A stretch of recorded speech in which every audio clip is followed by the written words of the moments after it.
I think, as probably many of you will know from the experience of family loss, perhaps in your own lives, it is inevitably very difficult to cope with grief at any time. After decades of royal secrecy, King Charles has finally broken his silence with a confession that has stunned the world. In a deeply emotional revelation, he admitted that there was one woman, above all others, who was truly the love of his life. This shocking disclosure has reignited old wounds, stirred forgotten rivalries, and cast new light on the monarchy's most private struggles. Who was she? And why is Charles choosing to reveal this truth now? Today, let's dive into the confession, shaking the royal family. A King's Heart unveiled, the confession that shook the world. After decades of silence, King Charles III stunned the world with a confession that reshaped royal history. In a rare, intimate moment, he revealed that the greatest love of his life was not Queen Camilla, nor any past romance, but Princess Diana, the people's princess. Known for her compassion and unique bond with ordinary people, Diana's tragic death in 1997 left a lasting scar. The Diana, Princess of Wales, has been killed in a car accident, and that her partner, Dodi Fayed, has also been killed. Charles's admission decades later added a haunting new layer to her legacy, reminding the world that even kings are not immune to regret, longing, and the enduring power of lost love. This was not a careless remark, nor a passing thought. It was a confession that seemed to have weighed on him for years, if not for decades. Why speak now? Perhaps age brought reflection. At 76, with more years behind him than ahead, Charles might have felt the pull to finally release what he had long kept hidden.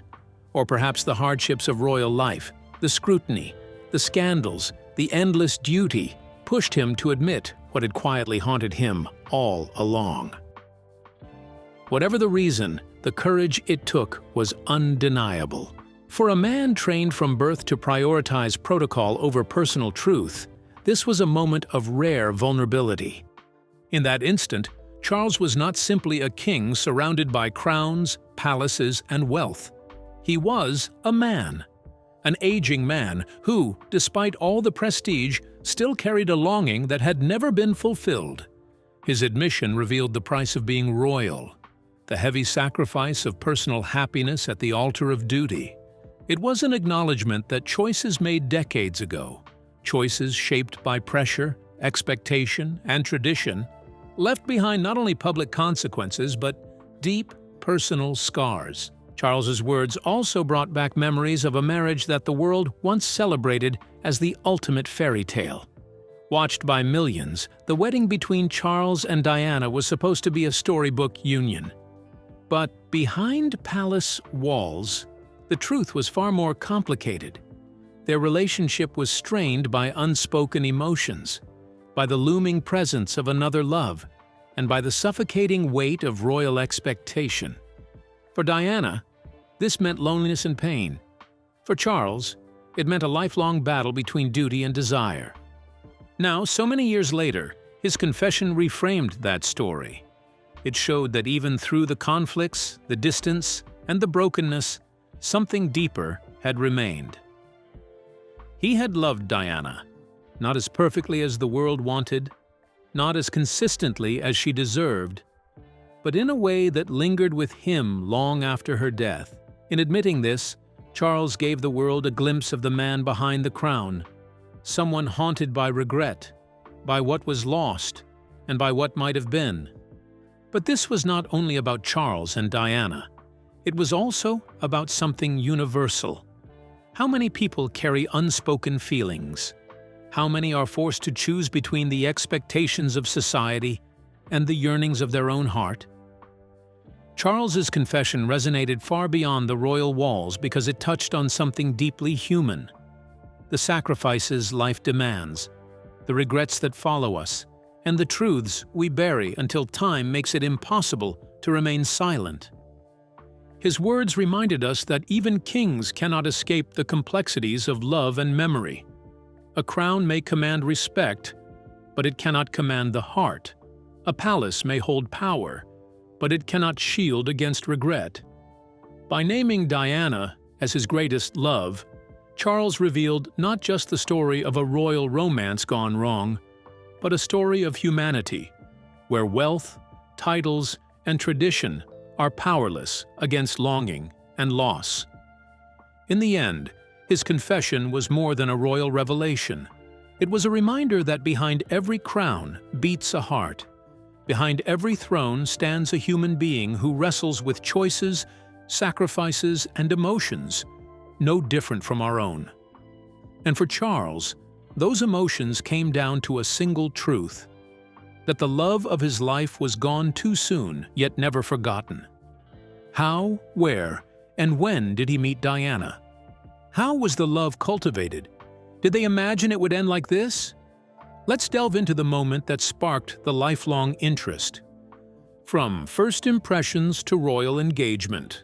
Diana Spencer once joked that Charles could never divorce her, a remark later tinged with irony. Their early impressions were far from romantic. Diana thought Charles seemed sad, while he saw her as lively and spirited. Their paths crossed casually until July 1980, when they met at a Sussex barbecue shortly after Charles lost his mentor, Lord Mountbatten. Vulnerable and seeking comfort, Charles turned to Diana's warmth. She consoled him, and in that moment his affection became clear. That unexpected closeness sparked the beginning of a relationship neither could have fully anticipated. Still, Charles's way of courting was anything but straightforward. Diana was left puzzled by his uneven approach. For a week he might call her every single day, filling her with excitement and giving her the sense that she was special. Then, just as quickly, he would vanish, sometimes for weeks at a time, leaving her unsure of where she stood. It was confusing, yet each time he resurfaced, Diana's heart raced with thrill. These irregular bursts of attention were enough to keep her hooked, even though they also planted the seeds of uncertainty that would shadow their relationship for years to come. As their connection grew quietly behind palace walls, one particular visit marked a turning point. Diana was invited to spend a weekend at Balmoral, the royal family's beloved estate in Scotland. There, in the fresh Highland air and under the approving eyes of the royals, their relationship seemed to solidify. The press, always hungry for royal intrigue, quickly caught wind of it. Headlines soon blared, "He's in love again," signaling to the world that Charles had found a new romantic interest. The once private spark between the prince and the young kindergarten assistant was now a matter of public fascination. What makes their early courtship all the more surprising is how little time they actually spent together in person. Despite the constant attention from newspapers, the reality was that their relationship unfolded more over telephone calls than face-to-face meetings. In fact, reports later revealed that they had only seen each other about 13 times before Charles decided to propose. It was a whirlwind by any standard, especially for a couple whose lives would be lived under such relentless scrutiny. After barely 6 months of this back-and-forth romance, Charles finally went down on one knee. His proposal, while royal in tradition, seemed almost sudden in pace. On February 24, 1981, Buckingham Palace made the official announcement: Prince Charles, heir to the throne, was engaged to Lady Diana Spencer. The palace declared that the Queen and Prince Philip were delighted by the union, presenting it as a match full of promise and joy. To the outside world, it looked like a fairy tale leaping off the page, a shy young woman swept into the arms of a future king. From those awkward first impressions to a fast-tracked engagement, the story of Charles and Diana's early romance captured hearts everywhere. Crowds cheered, the media celebrated, and millions began to see them as the perfect royal couple of a new era. But beneath the excitement and spectacle, their story was not as simple as it appeared. What began with doubts, mixed signals, and fleeting phone calls was suddenly transformed into one of the most watched romances in modern history. Their engagement did not just mark the beginning of a marriage, it set the stage for a saga that would define a generation, shape the monarchy, and leave an unforgettable mark on the world. What started as a spark at a barbecue became a global obsession, and yet, as history would later show, the cracks in their story were already there, hidden behind the glittering smiles and royal announcements, waiting for the world to eventually see. Was Charles's love for Diana only at the beginning? Did he love her, even after their separation? Is he just loving her now, or he concealed it till this moment? Let's talk about the loving reunion between the two. A bittersweet reunion. In her 2007 book, The Diana Chronicles, journalist Tina Brown opened a window into one of the most unexpected and tender chapters in the complicated story of Princess Diana and Prince Charles. She recalled a vivid memory from a lunch she had in 1997 with the powerful Vogue editor Anna Wintour and Diana herself. It was only weeks before Diana's sudden death, and the way she spoke that afternoon carried a quiet sense of maturity, warmth, and even forgiveness, especially toward Charles, the man who had once been both her greatest love and her deepest heartache. By 1997, the world already knew that Charles and Diana's marriage had ended in divorce. Their painful struggles, his long-standing bond with Camilla Parker Bowles, Diana's sense of betrayal and loneliness, and the media circus that magnified every disagreement were no longer secrets whispered in palace corridors, but global headlines. For years, the relationship seemed poisoned beyond repair. Yet what Tina Brown revealed was that something had shifted in those final months of Diana's life. Against all odds, the bitterness between them had begun to soften. Brown explained that Charles, who had once appeared cold and distant, started making quiet visits to Kensington Palace. He would stop by for tea, not as the aloof Prince of Wales or as an estranged husband, but simply as someone who shared a deep and complicated past with Diana. These weren't formal meetings. They weren't about duties or public appearances. Instead, they were private moments, gentle conversations, cups of tea passed across a familiar table, and the comfort of knowing that despite everything, they still mattered to each other. The mood of these encounters was striking. There was no sweeping reconciliation, no grand declarations of love, no suggestion that they would ever return to the life they once tried to build. Instead, their talks carried a bittersweet tone, marked by both regret and relief. They laughed at old memories, sometimes poked fun at their shared experiences, and occasionally allowed themselves to reflect on the mistakes that had broken them apart. In those quiet hours, the hostility of the past seemed to melt away, replaced by a fragile but genuine friendship. Charles and Diana's renewed connection was not about rekindling romance, but about rediscovering each other as people beyond the crown and its burdens.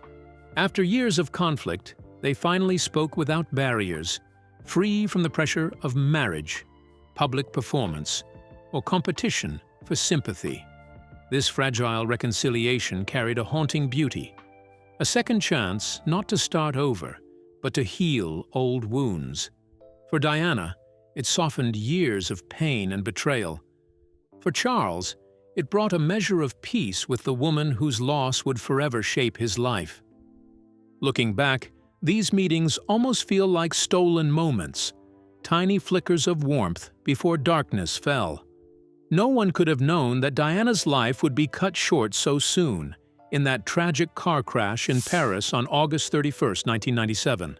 The fragile friendship she had rebuilt with Charles was still in its early steps, unfinished, like a letter left unwritten. But perhaps it was enough to give her heart some peace, and to remind Charles of the humanity that had bound them together long before the scandals and the heartbreak. Tina Brown's revelation reshaped the way people thought about Diana and Charles in those last months. Their story was no longer just one of betrayal and failure, but also of reconciliation and unexpected tenderness. It proved that even in the most fractured relationships, there is room for forgiveness, for laughter after pain, and for friendship after war. In the end, Diana and Charles may not have had the fairy tale marriage the world expected, but they found something more human, and in many ways, more moving. They discovered, however briefly, that broken bonds can still hold meaning, and that even the deepest wounds can leave space for fragile threads of love and respect to remain. A question many have kept asking is, why was the marriage turbulent if he truly loved her? Could the crown be so heavy that it would cost them the peace of their marriage? Let's dive into the details of the love that was suffocated by the weight of the crown. Love, duty, and the price of the crown. To truly understand King Charles's startling revelation about his private life, one must first look closely at the world he was born into. His childhood was nothing like that of ordinary boys who climbed trees, scraped knees, or played freely in the streets. Charles grew up inside castles and palaces, places filled with grandeur but also heavy with rules. His every step was noticed, his every word measured. Nannies, tutors, and royal aides were always nearby, not simply to care for him but to shape him into the future king of Britain. Childhood for Charles was less about joy and play and more about duty and rehearsal. Every lesson he was taught, every activity he joined, was carefully planned to prepare him for a role that would one day weigh heavily on his shoulders. He was not just a boy. He was the Prince of Wales, heir to the throne, and that meant his life was never truly his own. Even at school, while other children saw him as Charles, he could never forget that he was also a prince, burdened with immense expectations from his family, his country, and history itself. In this rigid world, Charles's search for love was anything but simple. Most people fall in love freely, guided by their hearts.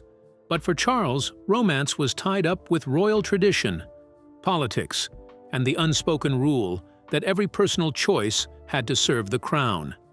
He met women who stirred his heart, women who could have offered him warmth, companionship, and happiness. Yet, time and again, he was reminded that not every choice was available to him. The man longed for connection, but the crown often demanded sacrifice. That struggle came sharply into focus when Charles married Lady Diana Spencer. On the surface, it was a dream come true, the kind of story that captivated not just Britain, but the entire world. The wedding in 1981 was broadcast across continents, and nearly 1 billion people tuned in to watch. Diana, radiant in her unforgettable ivory gown, walked down the aisle like a vision from a fairy tale.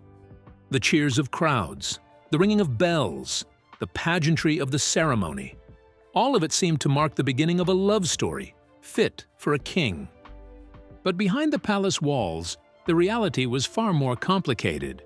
Charles and Diana, though bound by marriage, were very different people. Diana yearned for affection, emotional closeness, and honesty. She was open-hearted, warm, and vulnerable. Charles, however, had been raised in an environment where emotions were often suppressed. Expressing feelings was seen as weakness, and vulnerability as dangerous. He struggled to give Diana the intimacy she desperately sought because he had never truly been allowed to practice such openness himself. The cracks in their marriage widened quickly. From the very beginning, there was another shadow in their union: Camilla Parker Bowles.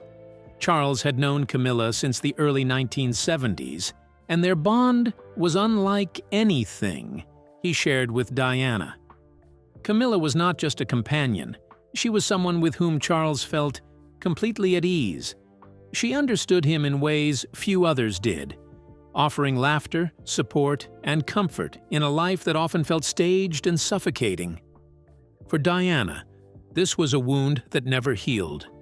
She once famously remarked, "There were 3 of us in this marriage, so it was a bit crowded." Do you think Mrs. Parker Bowles was a factor in the breakdown of your marriage?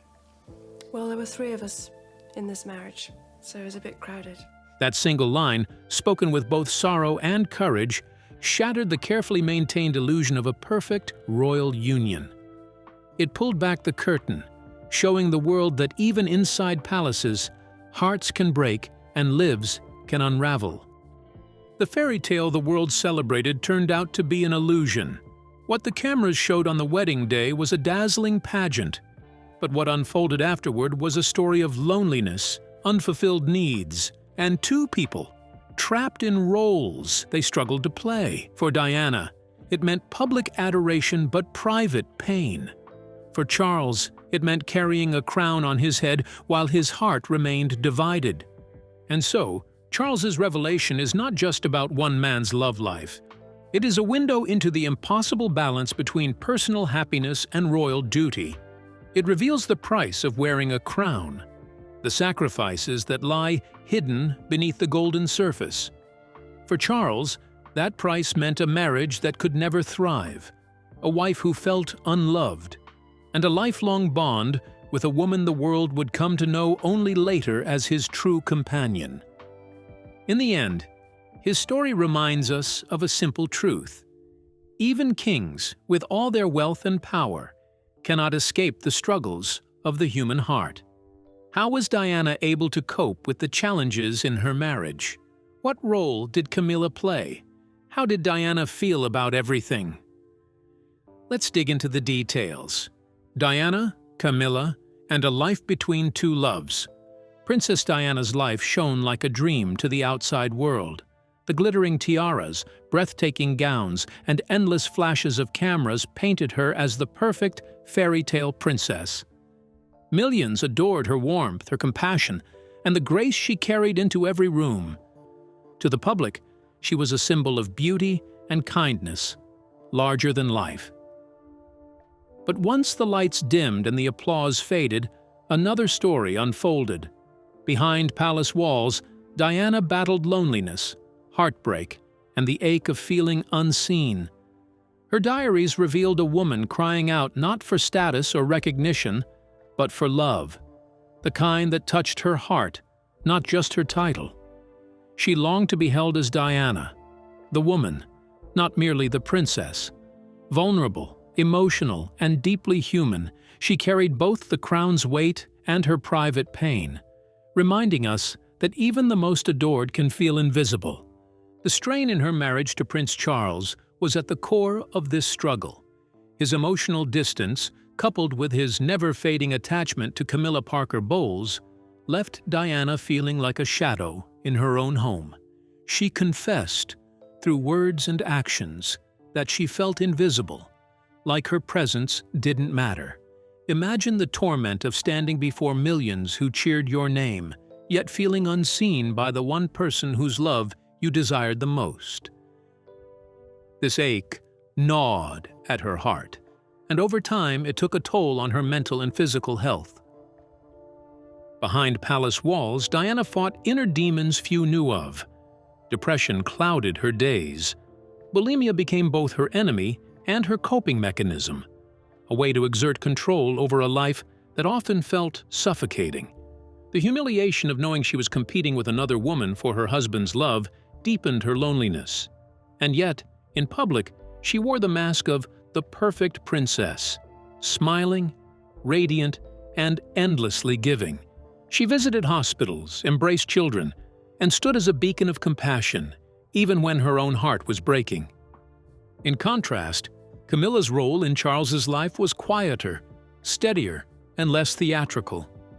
From the moment their paths first crossed, Charles felt an ease with her, a connection rooted not in duty, but in genuine companionship. Camilla was not the woman of fairy tale headlines, but she was the one who offered him understanding without judgment, laughter without pressure, and resilience without condition. While the world scrutinized her, sometimes cruelly, she endured with patience. She remained, always, a constant in Charles's complicated journey.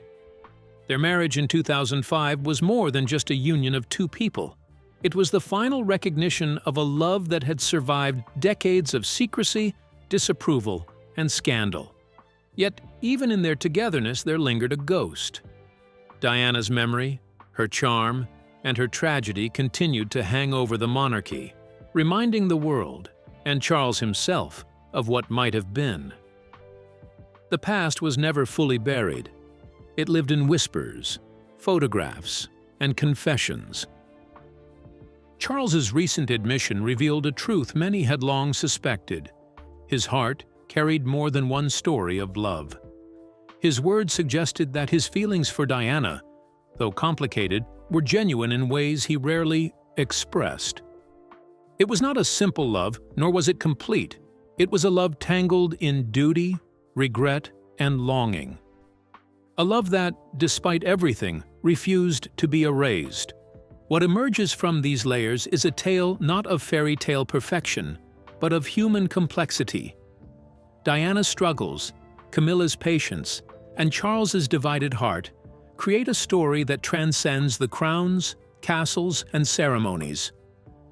It is a story of love found, love lost, and love that endures, messy, imperfect, yet deeply, painfully real. What must have prompted King Charles to make such an emotional confession? Was it regret? Was it to seek acceptance from his children, grandchildren, and the public? Was it a sincere confession? Let's find out. Regret, reflection, and the universal truth of love. Charles's confession is more than just a royal revelation. It is a reminder that love is never a straight path, and life's decisions always come with a price. No matter how much power or privilege a person holds, no one can escape the weight of regret or the ache of what could have been. Even a king, with all the glittering wealth and authority of the crown, is still a man whose heart remembers, whose soul longs, and whose past choices haunt him. His story is one that binds love, duty, and sacrifice in a way that feels both extraordinary and deeply ordinary. When you look at the lives of Charles, Diana, and Camilla, you see more than headlines or whispered gossip. You see a drama of patience, resilience, heartbreak, and enduring affection. It is not just about a royal marriage or a scandal. It is about the universal struggles of human beings navigating the storm of love and responsibility. Diana, the young princess who became the people's princess, carried her battles in the public eye. Her pain, her loneliness, and her broken dreams became lessons that shaped her two sons, William and Harry. From her, they learned what it means to love fiercely, to grieve openly, and to care deeply for others. Her legacy was not only in her charity work or her elegance, but in the way she taught her children to embrace empathy in a world that often hides emotion behind walls of power. Camilla's story, on the other hand, is one of quiet strength and extraordinary patience. For decades, she lived with whispers, criticism, and the shadow of a forbidden love. Yet, she remained steadfast. Her loyalty to Charles, even when the world seemed to reject her, shows that love can endure through storms and grow stronger with time. Her role in Charles's life proves that sometimes the heart finds its way back to its truest connection, no matter how long the journey takes. And then there is Charles himself. For years, he was portrayed as distant, bound tightly by the demands of monarchy and the expectations of a nation. But now, with his confession, he has lifted the mask. He has shown the world that behind the crown lies a man torn between duty and desire, shaped by tradition, but never free from the pull of his heart. His admission is not just about romance. It is about vulnerability, about the courage to reveal pain and longing even when the world expects perfection. In the end, this confession rises above the trappings of monarchy. It speaks to everyone who has ever loved and lost, who has sacrificed for duty, or who has wondered about the road not taken. It tells us that wealth, power, and crowns cannot shield anyone from the truths of life, that love is messy, regret is unavoidable, and the heart remembers what the mind tries to silence. Through his words, King Charles III has offered something rare, not just the story of a ruler, but the story of a human being, a man marked by choices, healed by time, and still capable of deep, enduring love. It is a story of longing, of heartbreak, and of the timeless power that love carries, whether in a palace or in the simplest of homes. So, do you think King Charles truly believes in the confession? How do you think Diana will feel hearing it? We would love to hear your thoughts in the comments below. Don't forget to like and subscribe.